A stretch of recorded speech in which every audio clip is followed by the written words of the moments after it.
Hi everybody, welcome back to the channel. In the last video we took a look at f prime of a, and we used specific examples. So we had something like f prime of 2, f prime of 3, so on and so forth. And what we saw is that to find f prime of 2, we didn't just need to know that we were talking about an a value or think about like an x value of 2. We also needed to use the original function that we had. And we were finding the slope of the tangent line to the graph specifically at that value of 2.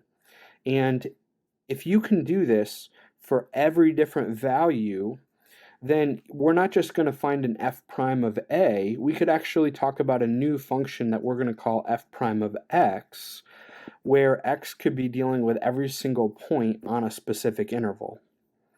Okay, so let's put it like this.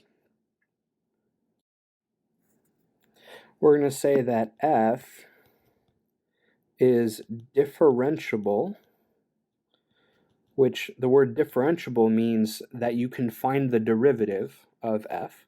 So in other words, f prime of a value exists. Okay, so f is differentiable not just at one value, but let's talk about on an interval. So on an open interval from a point A to a point B, if f prime of c exists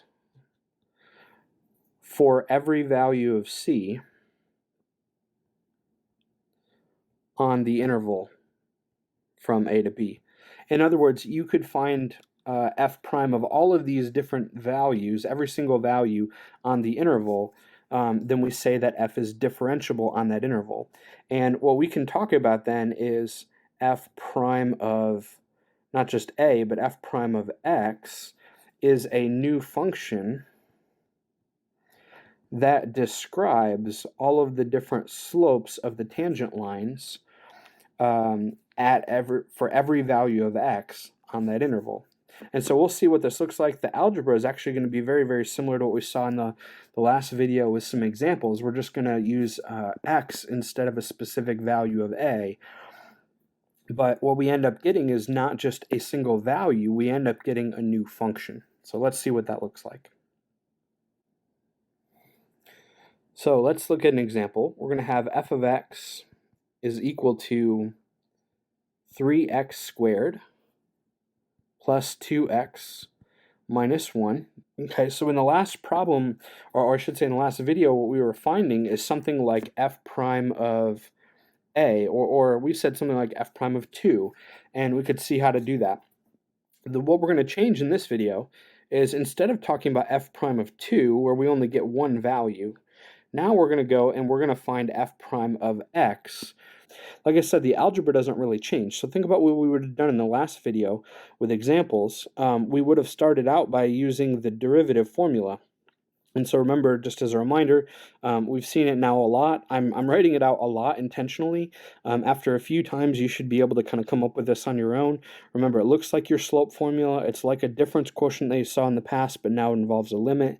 So it's the limit as h goes to 0 of f of x plus h minus f of x, all divided by h. Now, again, this is a little bit different than in the last video because in the last video I didn't have an x, I had an a. It was f of a plus h minus f of a, all divided by h. But now we're going to talk about a generic x value or I should say an x that's a variable instead of a specific value.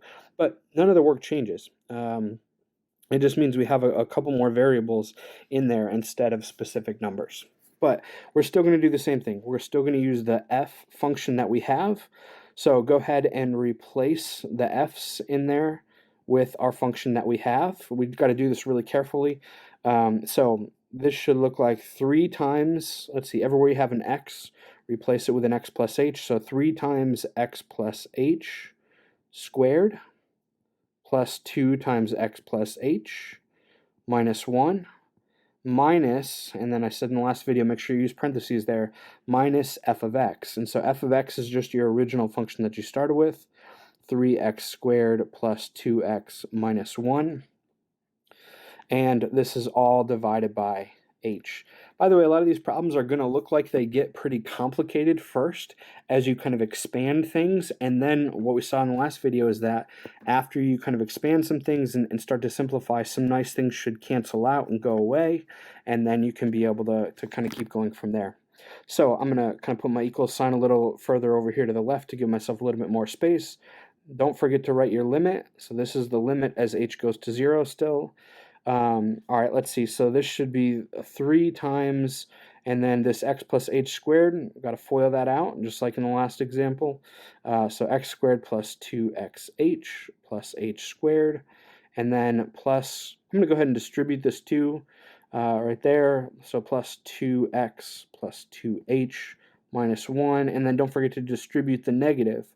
So this is one difference from the last examples that we saw, because in the last examples we only had a number in that last parenthesis because we were dealing with a specific value of a. Now we're dealing with a generic x, so we have x's in there. Don't forget to distribute that negative after you put that whole thing in parentheses. So minus 3x squared minus 2x plus 1. I told you it was going to get more complicated before it gets simpler, right? Okay, and so all divided by h, and then go ahead and distribute this 3, and what you should see is some nice things should happen, should cancel. So you have like a negative 1, you have a positive 1. You have a plus 2x, you have a minus 2x. Now, just be really careful here because we have a lot of different terms here.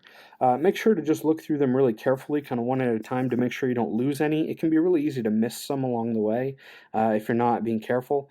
And so something that I tell students is that learning math is a process of paying more and more attention to detail. So learning math is learning how to pay attention to detail. So make sure you're careful about what you're including.